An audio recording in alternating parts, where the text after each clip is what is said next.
Susunod na ang Tele Tabloid.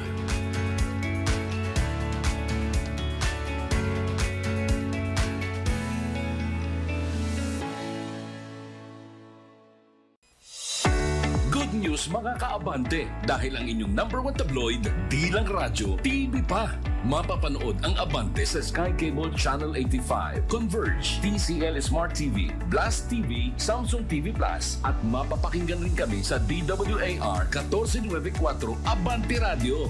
Dahil dito ang best, Abante ang best. Balita, entertainment, sports, tulong.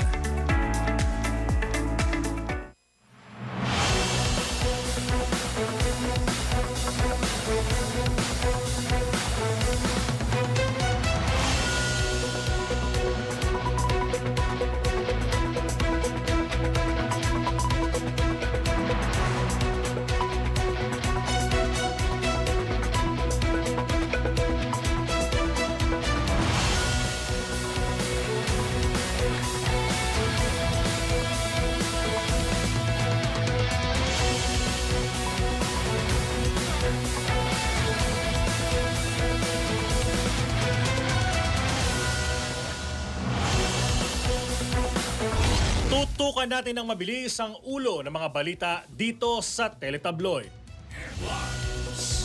Chief Engineer Dedo matapos madula sa ininspeksyon na barko sa Atimonan, Quezon.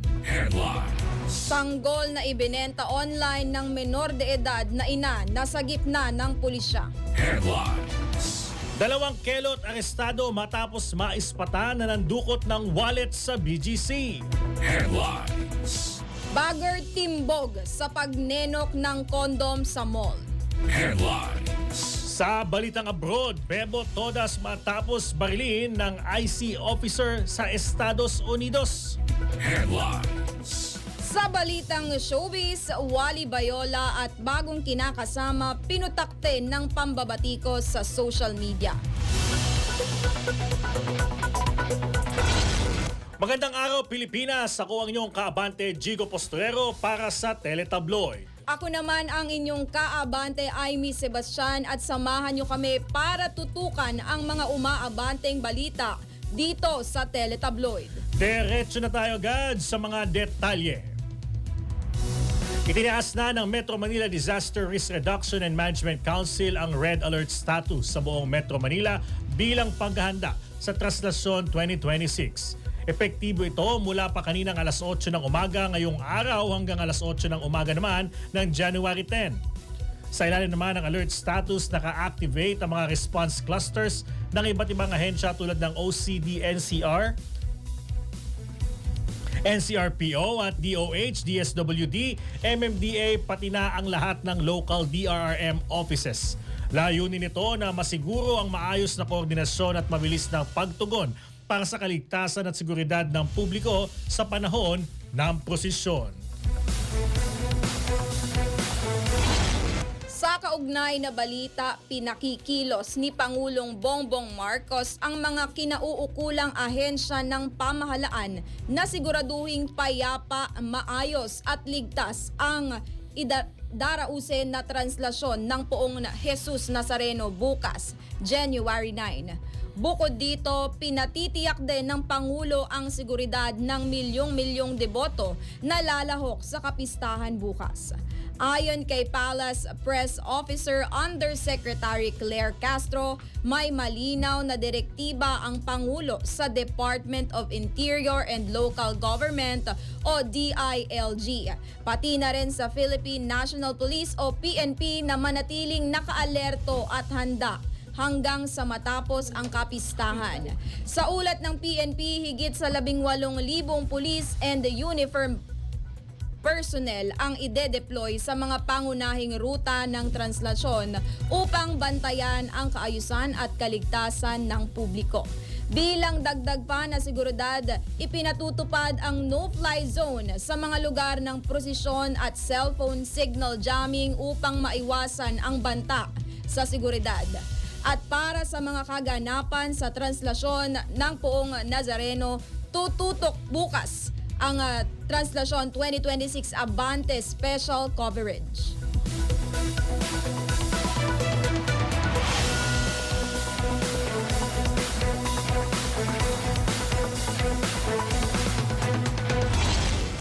At sa iba pang mga umaabanting balita sa labas ng ating himpilan, mga nakayapak na deboto ng itim na Nazareno papayagan na sumakay sa LRT 1 at 2. Umabante sa balitang yan si Abante reporter Ryan Reloban.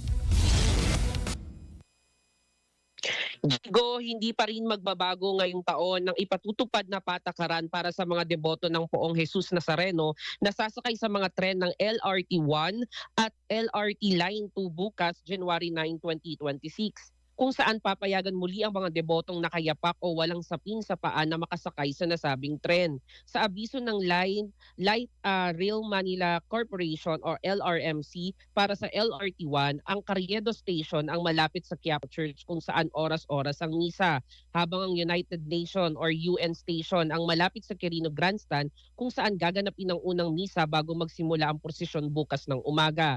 Sa pahayag naman ng Light Rail Transit Authority o LRTA para sa LRT2, ang Recto, Legarda at Pureza stations ang malapit sa simbahan ng Quiapo.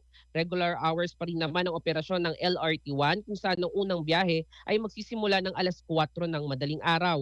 Ang huling biyahe naman ay aalis ng 10:30 ng gabi sa Dr. Santos Station sa Parañaque City at 10:45 naman ng gabi naman sa Fernando Po Jr. Station sa Quezon City. Gayon din ang LRT2 kung saan alas 5 na madaling araw magsisimula ang biyahe hanggang 9 p.m. para sa Antipolo Station at 9:30 p.m. para sa Recto Station. Handa naman ang dalawang tren sa dagsa ng mga pasahero bukas kung saan mahigpit na seguridad ang kanilang ipatutupad katuwang ang iba pang mga otoridad. Pakiusap naman nila sa publiko na dobling ingat dahil sasamantalahin ng mga kawatan ang dami o siksikan ng mga pasahero sa labas at loob ng tren. Samantala, suspendido muna ang pag-i-issue ng concessionary beep card sa ilang piling stasyon sa LRT1 at LRT2 bukas. Carriedo, Doroteo Jose, United Nation at Central sa LRT1, habang sa LRT2 naman ay sa Recto, Legarda at Pureza. Pagbabalik naman ng normal na pag-i-issue ng beep card sa Sabado, January 10, 2025. Ako, si Ryan Reloban, Abante. May pagkakataon na ang mga miyembro ng Philippine Health Insurance Corporation o PhilHealth na bayaran ang kanilang hindi nahulugang kontribusyon sa mahabang panahon. Ito ay matapos ipag-utos ni Pangulong Ferdinand Marcos Jr. ang General Amnesty para sa business owners, employers at self-employed members nang walang interes. Inutos ng Pangulo sa PhilHealth ang one-time waiver ng 3% compounded o accumulated na buwanang interes sa mga hindi nabayarang premium contributors. Sinabi ng Pangulo na tinatayang 300,000 na miyembro ng PhilHealth ang makikinabang sa General Amnesty. Sa ilalim ng General Amnesty, binibigyan ng 1 taon ang mga miyembro na bayaran ang lahat ng hindi nahulugang kontribusyon simula taong 2013 hanggang 2024. Hinimok ng Pangulo ang mga employer na i-update ang record ng kanilang mga empleyado at tiyaking naka-enroll ang mga ito sa Yakap Program o Yaman ng Kalusugan.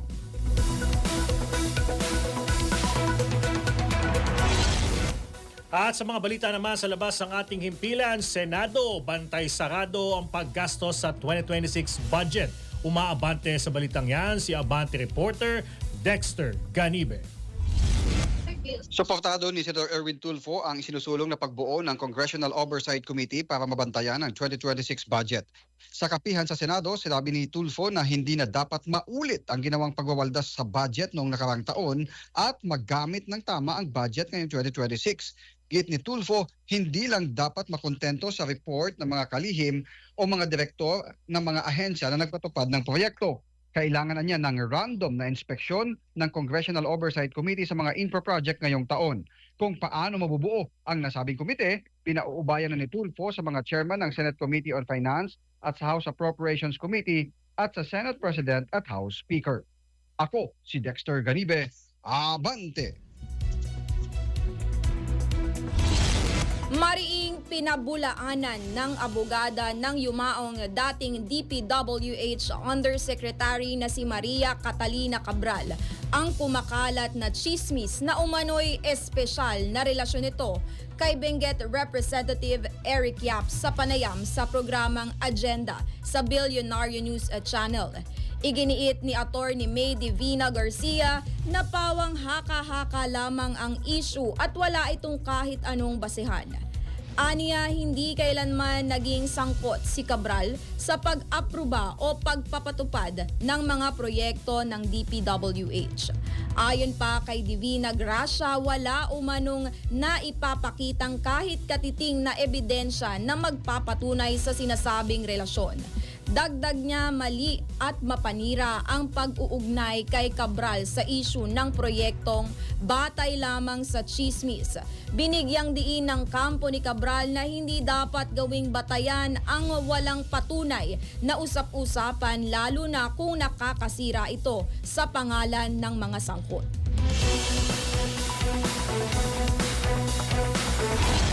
Sinimula na ng Sandigan Bayan ng 6th Division ang pagdinig sa hiling na makapagpiyansa ng siyam na dating opisyal ng Department of Public Works and Highways o DPWH Mimaropa. Sila ay mga kapwa-akusado ng dating kongresistang si Zaldico sa kasong malversation of public funds kaugnay ng flood control scandal sa Oriental Mindoro. Nauna nang nagpaso ng not guilty plea ang nasabing siyam na mga akusado. Bukod naman sa malversation, nahaharap din sila sa mga kasong graft na dinidinig sa hiwalay na dibisyon ng Anti-Graft Court. Matatandaan naman noong Nobyembre 2025, naglabas ang Sandigan Bayan ng warrant of arrest at hold departure order laban kay Ko at 15 na iba pang DPWH officials at mga kinatawan ng SunWest Incorporated kaugnay ng umano'y 289.5 million pesos na substandard road dike project sa Oriental Mindoro. Sa ngayon, hindi pa nahuhuli si Ko at ilan pang akusado habang nagpapatuloy ang pagdinig sa kaso.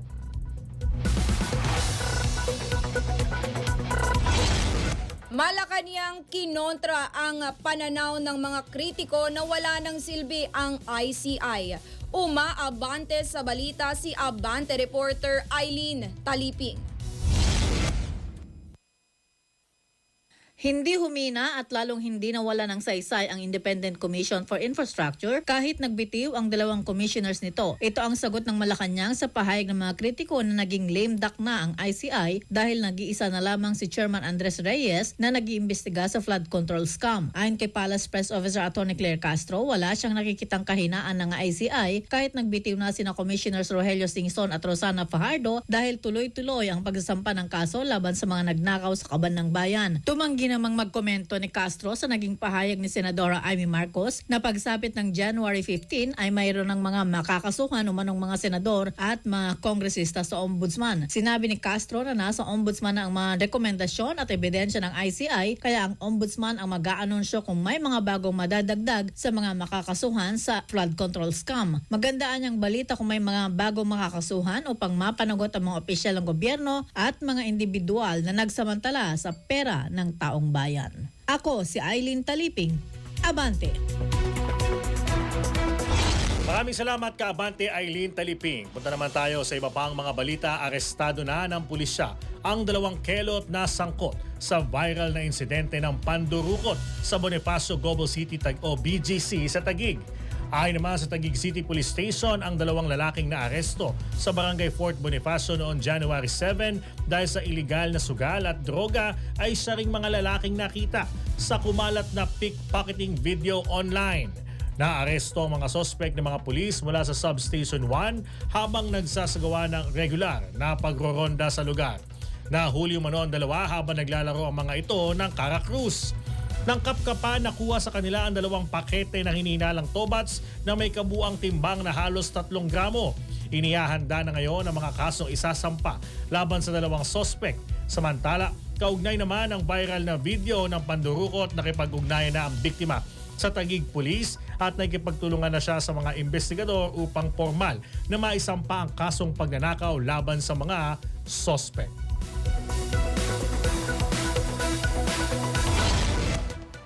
Isang bagger ang nasa kote matapos umanong magnakaw ng isang pakete ng kondom sa isang mall sa barangay Mabolo, Cebu City. Ayon sa pulisya, napansin ang kahina-hinalang kilos ng suspect matapos itong lumabas ng tindahan nang hindi dumadaan sa cashier. Sa pagsisiyasat ng mga otoridad, doon nadiskubre ang ninakaw na kondom na nakatago umano sa loob ng kanyang pantalon. Tinatayang nagkakahalaga ang produkto ng halos 388 pesos. Depensa ng suspect, ginawa raw niya ang pagnanakaw dahil sa sobrang kuryosidad at gusto lang daw niyang subukan ang kondom na hindi pa niya nagamit noon. Agad siyang dinala sa presinto at ngayon ay nasa kustodiya ng pulisya habang inihahanda ang kasong qualified theft laban sa kanya. Nasa pangangalaga na ng Social Service Development Department o SSDD ng Quezon City ang isang buwang gulang na sanggol na ibinenta online sa halagang 55,000 pesos ng menor de edad na nanay. Tagumpay na nasagip ang sanggol na iniaalok sa social media sa operasyon ng Philippine National Police Women and Children Protection Center at Social Service Development Department ng Quezon City. Sa isinagawang operasyon, nahuli rin ng otoridad ang isang suspect sa paglabag sa Expanded Anti-Trafficking in Persons Act of 2012 at Special Protection of Children Against Abuse, Exploitation, and Discrimination Act. Nabatid na 17 anyos lang ang ina ng sanggol at dala umano ng kanyang sitwasyon sa buhay kaya nagdesisyon ito na pumasok sa illegal online adoption. Dahil menor de edad, siya ay nasa protective custody ng Social Services Development Department bilang child in conflict with the law. Bibigyan din siya ng psychological support habang na-turn over na sa SSDD Quezon City ang sanggol at doon naman inaalagaan. Samantala, hinikayat naman ng WCPC ang publiko na i-report sa kanilang official Facebook page ang mga insidente ng child abuse at trafficking maging online sexual exploitation para agad itong maaksyonan.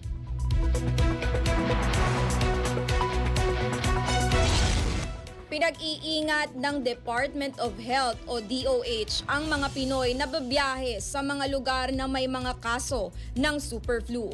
Ayon kay Health Secretary Teodoro Herbosa, bagamat hindi maituturing na alarming ang bagong variant, dapat magdoble ingat pa rin ang mga Pinoy na babiyahe sa mga bansang labis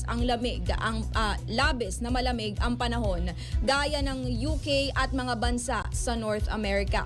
Mas mainam ayon kay DOH Secretary Herbosa na magpabakuna. Kadalasan naman ayon kay Herbosa na gumagaling ng kusa ang influenza pero mas delikado ang tama nito sa mga mahihina ang resistensya o merong existing medical conditions.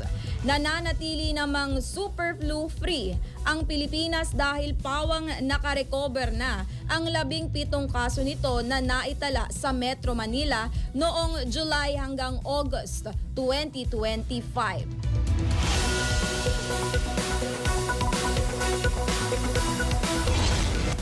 Susunod, Chief Engineer Dedo matapos madulas sa iniinspeksyon ng barko sa Atimonan, Quezon. Tutok lang magbabalik ang teletabloid.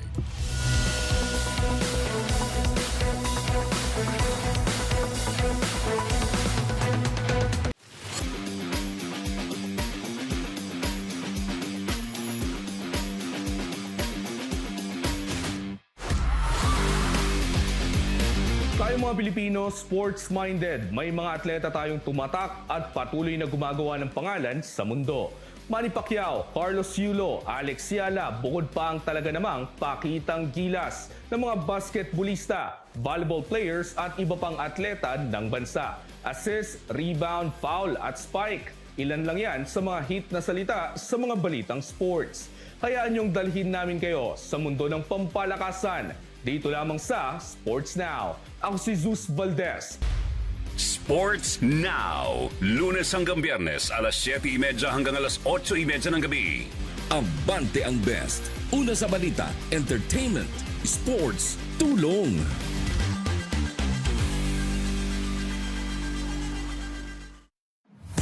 Magkasangga sa talakayan sa maiinit na sports issue. Makabuluhang kwentuhan at kulitan kasama ang sports personalities. Defense Minister Jerry Guingera at Mr. Cool Jerry Eslana. Sport Talakan. Sport Talakan. Dito yan sa Abante Radyo.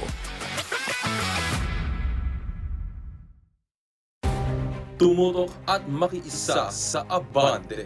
Translasyon 2026 Special Coverage. Ihahatid namin ang komprehensibong mga balita sa mahal na Nazareno mula sa Quirino Grandstand hanggang sa pagpasok sa Quiapo Church. Translasyon 2026 Special Coverage. Dito lamang sa Abante. Kasama mo.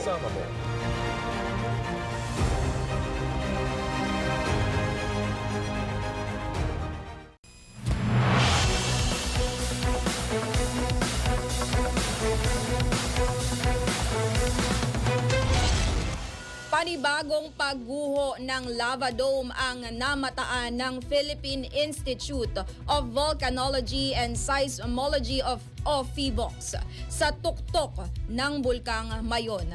Alas 11:40 nitong umaga nang gumuho sa bulkan ang nasabing lava dome. Sa ngayon ay nasa 49 na bilang na ang naitalang Pyroclastic Density Currents o PDC ng PHIVOLCS buong umaga.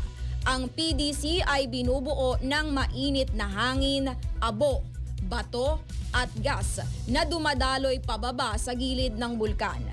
Nananatili na mga nasa Alert Level 3 ang nasabing bulkan dahil sa patuloy na banta ng pagsabog.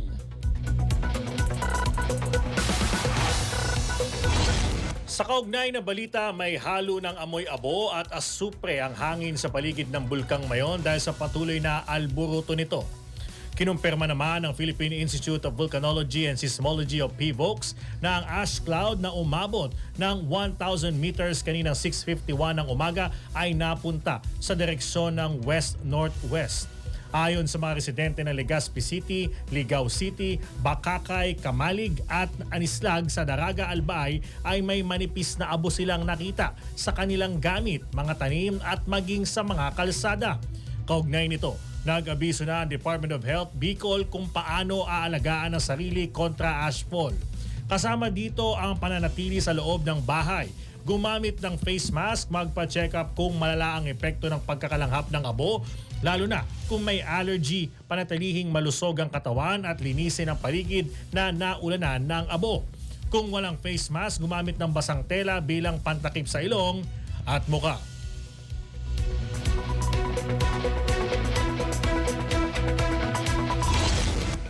Nasawi ang isang 72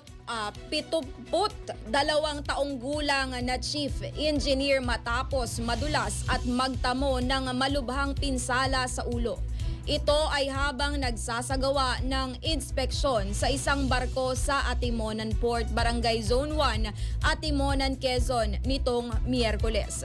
Kinilala ng Atimonan Police Station ang biktima na si Franquin Bacuel, residente ng Barangay Sico, Lipa City, Batangas at chief engineer ng barkong Lieutenant Rafael Mateo. Ayon sa investigasyon, dakong alas 10:30 ng umaga nang mangyari ang insidente habang iniinspeksyon ng biktima ang engine room ng barko. Ito ay kung saan siya nawalan umano ng balanse at nadulas, dahilan upang bumagsak at tumama ang ulo sa sahig. Agad siyang isinakay sa rescue vehicle ng Alabat at dinala sa Doña Marta Hospital para sa agarang lunas. Pero idineklara ring dead on arrival ng doktor ang biktima dahil sa tinamong malubhang pinsala.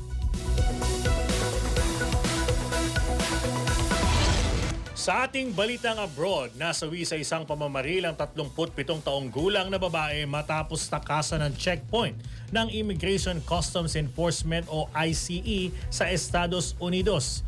Ayon sa pahayag ng Department of Homeland Security, kabilang ang biktima sa grupo ng mga nagpoprotesta na sinubukang sagasaan ang ICE officer na nagresulta sa pamamaril nito. Samantala, ayon naman kay Minneapolis Mayor Jacob Frey, kasalukuyang tinitignan ang insidente bilang kaso ng self-defense ngunit reckless umano ito. Sa kabilang banda, hindi pa inilabas ng mga otoridad ang pagkakilanlan ng nasabing biktima.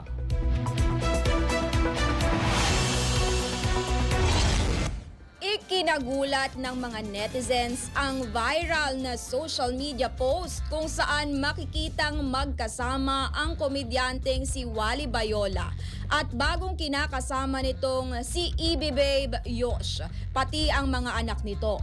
Sa isang vlog din na in-upload sa social media, makikitang tila bonding ng bagong pamilya ni Wally ang pagpunta sa Japan upang ipagdiwang ang nagdaang Pasko at Bagong Taon. Inula naman ito ng pambabatikos matapos ungkatin ang pagkakasangkot sa skandal ng dalawa noon. Gayon na rin ang isyu nito sa kanilang unang pamilya. Ayon sa kanila, ang lakas pa ng loob ng komedyante na magdiwang ng Pasko sa Japan sa halip na ayusin ang problema nito sa kanyang pamilya.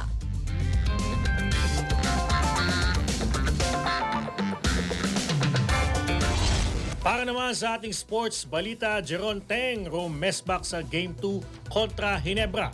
Mabante sa balitang yan si Abante reporter Zeus Valdez. Balik sa simula ang labanan ng Barangay Ginebra at San Miguel Beermen sa pagpasok ng Game 3 ng PBA Season 50 Philippine Cup Semifinals ngayong Biyernes sa Smart Araneta Coliseum. Matapos gantihan ng Beermen ng Gene King sa score na 93-84 sa Game 2 noong Miyerkules ng gabi. Tabla na sa 1-all ang Best of 7 series na ngayon ay nauwi sa virtual Best of 5. Magkakaharap muli ang dalawang magkaribal sa ganap na alas 7:30 ng gabi kasunod na Meralco TNT Game 3 na tatakbo sa alas 5:15 ng hapon. Hawak ng tropang 5G ang 2-0 na Abante. Sa likod ni na Junmar Fajardo at Jeron Teng na ibalik ng San Miguel ang balanse sa serye. Matapos bumigay sa opener, umiskor si Fajardo ng 21 points at tumatak ng 23 rebounds, kabilang ang 11 points sa ikatlong quarter na nagsilbing mitya ng pagbaliktad ng Beermen. Tahimik si Teng sa unang tatlong quarters bago sumabog ng 12 points sa final period upang tuluyang ilayo ang laro sa Ginebra. Naging susi rin ng mas malalim na rotation ng San Miguel kung saan nakapag-ambag sina CJ Perez, Don Troliano, Jericho Cruz, Moutaw Tua at Marcio Lassiter. Hindi naglaro si Teng sa Game 1 ngunit agad naging malaking salik sa Game 2, bagay na ipinakita ang kahandaan ng Beermen sa next man approach habang papalalim ang serye. Sa panig ng Ginebra, nabigo ang Gene Kings na mapanatili ang kontrol matapos manguna sa malaking bahagi ng laro. Hindi na ulit ang solidong execution na nagdala sa kanila sa 99-90 na panalo sa Game 1 dahilan upang bumalik si coach team sa drawing board para sa kinakailangang adjustment. Game 3 ang inaasa magiging barometro ng serye kung saan magsusukat kung sino ang makakakuha ng momentum sa gitna ng pisikal at taktikal na laban ng dalawang powerhouse ng liga. Ako si Zeus Valdez, Abante. Susunod, simbahan sa Caraga, Davao Oriental nasira ng 6.4 lindol kahapon. Abangan yan sa pagbabalik ng Teletabloid.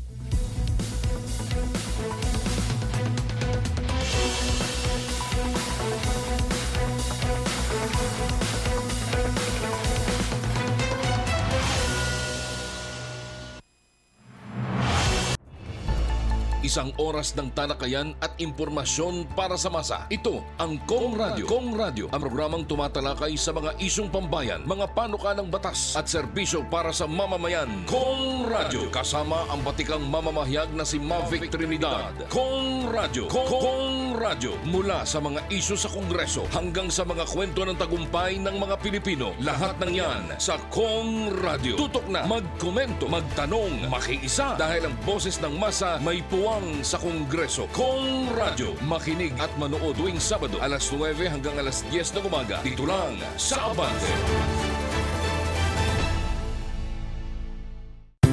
Pistang puno ng kulay, saya at tradisyong kakaiba. Mga kaabante, biniray na! Tuwing Enero, hindi lang mga tao ang may OOTD. Pati bangka naka-dress up. Astig! Hindi ordinary. Tradisyong may kwento, tradisyong may puso. Buhay ang kalye at ang entablado hanggang sa baybayin ng karagatan. May kantahan, may sayawan. Isang makulay na pista ng pananampalataya, pasasalamat at gabay sa bawat Romblomanon. Kaya sa saya tradisyong tunay na atin, dito sa Romblon, di ka mabibitin. Sa puso ng bayan, iisa ang sigaw ng madla. Hala sige, piniray na! Kaabante, anong gusto mo pang malaman? Tutok lang dahil sa Fiesta Files, lagi kang may bagong kaalaman.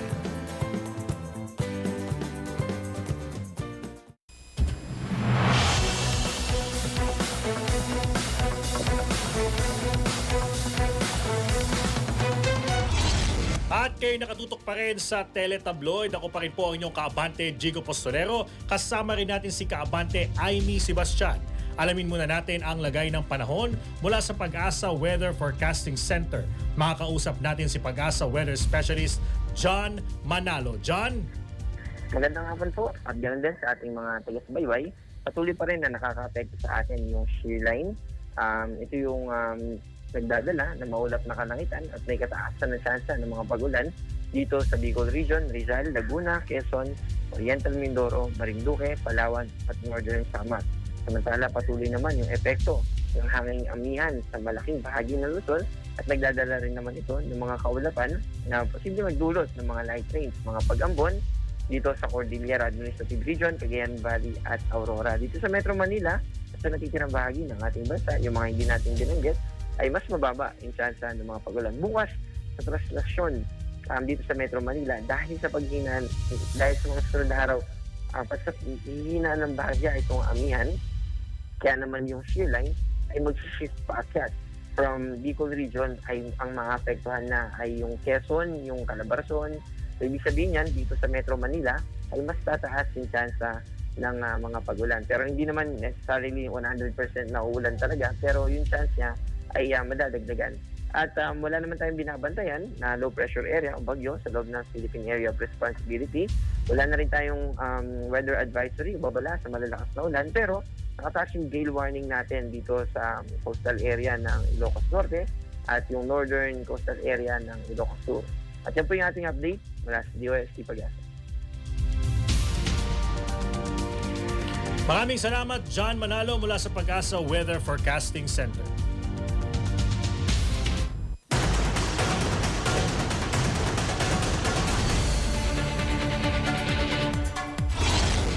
Sa ating balitang probinsya, simbahan sa Caraga, Davao Oriental nasira ng 6.4 na lindol kahapon. Umaabante sa balita si Abante reporter Edith Isidro. Halos gumuho na ang kapilya ni Senior San Lucas sa Sitio Balite, Barangay Santiago matapos ang magnitude 6.4 na lindol na nakasintro sa Manay, Davao Oriental. Dahil dito, mabilis na nagsagawa ng on-site inspection ang mga tauhan ng Bureau of Fire Protection, Caraga Fire Station. Idineklara ng BFP ang kapilya na hindi naligtas para sa mga pampublikong paggamit sa ngayon. Bukod pa rito, walang iniulat na ibang sakuna sa panahon ng lindol. Ngunit ang pagkasira ng istruktura ay naobserbaran sa simbahan. Edith Isidro, Abante. Maraming salamat, Edith Isidro. Tuloy-tuloy tayo sa ating mga umaabanteng balita. Babaeng lasing na nanlaban sa mga pulis, timbog. Umaabante sa balitang yan si Abante reporter Edwin Gadya. Inihanda na ngayon ang kasong malicious mischief laban sa isang 20 taong gulang na dalaga na nasa kustudya ng PNP Cebu dahil sa ginawa nitong pambabastos sa mga pulis at pag-alipusta sa prosesyon ng isang sekta ng relihiyon sa kalsada. Pasikat ang araw sa Harrison Park, B. Orgilio, Barangay Sambag 2, Cebu City, Enero 8, 2026, nangyari ang insidente nang hindi paawat sa mga humahabol na pulis ang isang alias Scarlett na umano ay lango sa alak habang tumatakbo umano ay dinuraan dumaan nito ang mga tao na sumasabay sa isang prosesyon. Ngayong hapon, humingi ng dispensa ang babae habang nasa loob ng karsel at sinabing meron siyang anxiety na dinadala. Nalaman na Laking Negros ang suspect na nakatira pansamantala sa Sitio Buyong, Barangay Maribago, Lapu-Lapu City, Cebu na ngayon ay nahaharap sa reklamong paglabag sa Article 151 ng Revised Penal Code. Ako po si Edwin Gadia, Abante.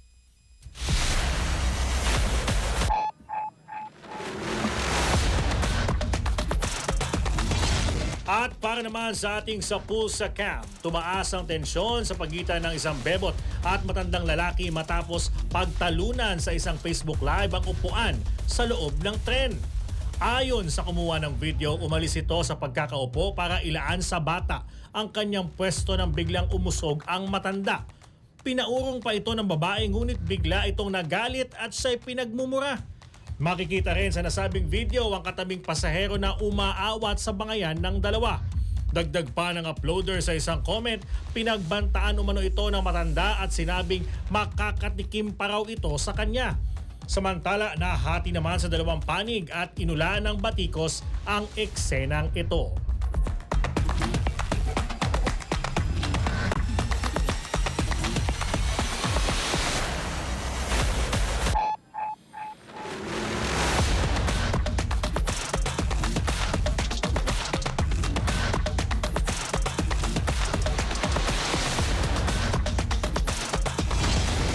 Silipin natin ang lagay ng trapiko mula sa MMDA Metro Base. Makakausap natin si Chris Almerol.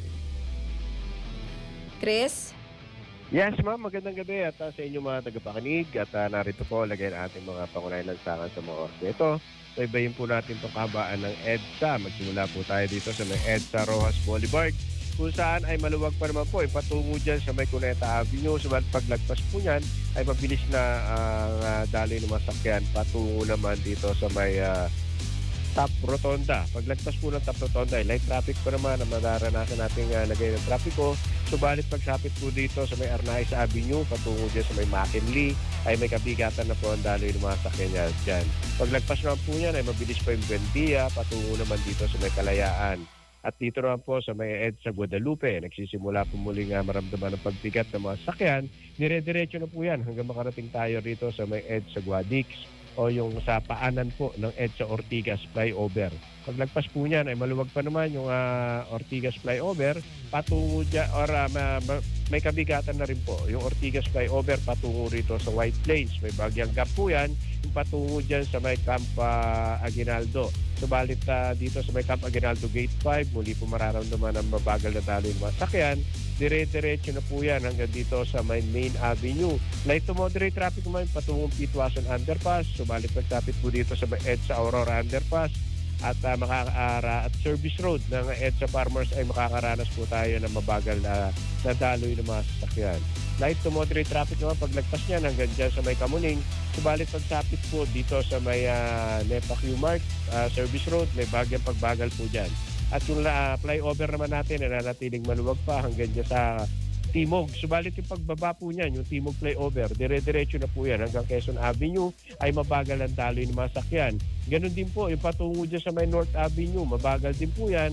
Kasama na rin po yung North Avenue hanggang makarating tayo dyan sa may Corregidor. After Corregidor ay maluwag naman po ang daloy ng mga sakyan. Dito na lamang po muling babagal bago sumapit ng EDSA Muñoz intersection. After Muñoz, light to moderate traffic kung patungong Oliveros at makakaramdam po muling mabagal na daloy ng mga sakyan dito sa may approach ng Balintawak Cloverleaf. Paglagpas naman po niya, mabilis yung patungong baryo, ganoon na rin po yung patungo naman ng Monumento Circle. Southbound lane ng EDSA, light to moderate traffic yung gagaling ng Monumento patungong Balintawak. Ganoon din po yung patungo dyan sa may Bansalangin hanggang dito sa Muñoz. Pagsapit po ng Muñoz, patungong Bansalangin dyan, may pagbagal po tayo dyan. After EDSA Bansalangin, patungong North Avenue, West Avenue, ganoon din po dyan sa may Quezon Avenue.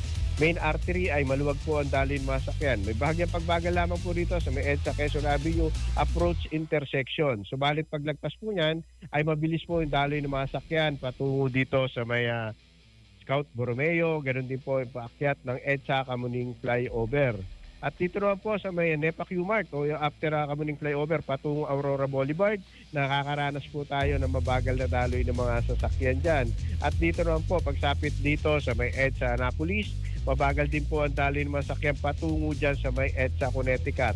After Connecticut, ang light to moderate traffic fine patungong EDSA Ortigas Flyover, makakaranas lamang po muling pagbagal dito sa may approach naman ng EDSA Shaw Intersection, Service Road. At ganoon din po yung main artery, naglalight to moderate po ito. At pagsapit naman po ng EDSA Boni o after Boni, patungo rito sa Guadalupe, may kabigatan po ang daloy ng mga sakyan dyan. Dire-diretso po yan hanggang Buendia. Ganun din po dito sa may Ayala hanggang makarating na po tayo ng EDSA Magallanes Interchange. Light to moderate traffic naman yung patungong Malibay, ganun na rin po yung patungong Top Rotonda. At yung EDSA FB Harrison, nananatiling light to moderate traffic po hanggang sa mga oras na ito, patungo naman dyan sa may EDSA Roas Boulevard Extension. Siya po ating traffic update mula rito sa tanggapan MD Metro Base, Chris Almirol, Nagulat. Chris, Yes, ma'am. kamusta ang paghahanda ng MMDA para sa traslasyon? Yes, ma'am, at naka-deploy naman po at ang ating mga tauhan o ating mga kasama sa field regarding po sa celebration bukas ng traslasyon at yung mga ruta po ay properly deployed na po yung mga personnel ng MMDA. Maraming salamat, Chris Almerol mula sa MMDA Metro Base. Ayun, partner, di ba? Nakakadagdag ng kumpiyansa kapag ka ganito na alam nating organisado lahat yung PNP natin, MMDA, lahat ay nagtutulungan para masigurado na ligtas, no, ang magiging traslasyon bukas yan. Oo, partner. Oo, at syempre no, paalala lang no, magdala kayo ng tubig sa mga deboto natin diyan, magdala ng tubig, mga panyo, pamunas, 'di ba? Stay hydrated po ang ating mga deboto. Ayun, syempre sa mga kaabante natin dyan, talaga namang kailangan matindi, no? Abangan nyo bukas ang aming special coverage sa Traslasyon 2026, mga kaabante. Kasi talaga tututukan natin to simula hanggang gabi. Ultimo sa mga programa natin sa prime time, talaga magbibigay tayo ng update sa ating mga kaabante dyan. Walang bibitaw, mga kaabante. Di ba? Matindi yung mga headlines natin ngayon, no? Yung mga kabataan naku po, talagang di ko ma-picture out yung kanilang mga pinagagawa. Naku po, yung mga curiosity. Wag po yan, talagang para sa halagang 388 pesos, nakulong pa, no? Tama, oo. May masamang record na to, yung mga kabataan talaga na yan. At syempre, yung iba pa, no? Yung sa mga kababayan natin, no? Yung malapit sa Mayon, kailangan po nating makipagtulungan sa ating mga LGU. Wag na po tayong matigas ang ulo, wag na natin ipaglaban yung mga hindi dapat. Tayo po sumunod kasi po itong LGU talagang pinagplanuhan po nila yan kung paano po magiging ligtas ang ating mga kababayan sa ganitong mga klase ng mga sakuna. Siyempre maganda na yung mga ready. No? Oo, diba? Kaya nga no, nung panahon ng lindol, no, nung magkakasunod ang lindol, talagang pinaghanda tayo ng mga emergency go bags. Ayan, diba? Dapat isabuhay ito kasi itong emergency go bags, hindi kasi natin alam kung kailan sila magtatawag na magpalikas o kung ano, at least meron tayong madadala, hindi tayo magpapanik pa. Kasi once na magpanik, magkukos pa ito ng tinatawag na parang delay pa yung pag-rescue sa bawat mga mamamayan. Medyo mahirap yung pag naantala. Yun ang iniiwasan natin, di ba? Sa mga kaabante natin. So sa mga viewers natin dyan, kapag kayo po ay malapit po, no, sa Mayon, ano na po tayo dyan? Talagang makinig na po tayo sa LGU. At yan po ang kabuuan ng Teletabloid ngayong araw. Susunod na po ang agenda sa Billionaire News Channel na simulcast dito sa Abante Radio at Abante News Online sa Facebook at YouTube. Para sa Teletabloid, ako ang inyong kaabante, Aimee Sebastian. Sa ngalan ng buong pwersa ng DWAR Abante Radio, ako po si Jigo Postolero at ito ang Teletabloid. Diba?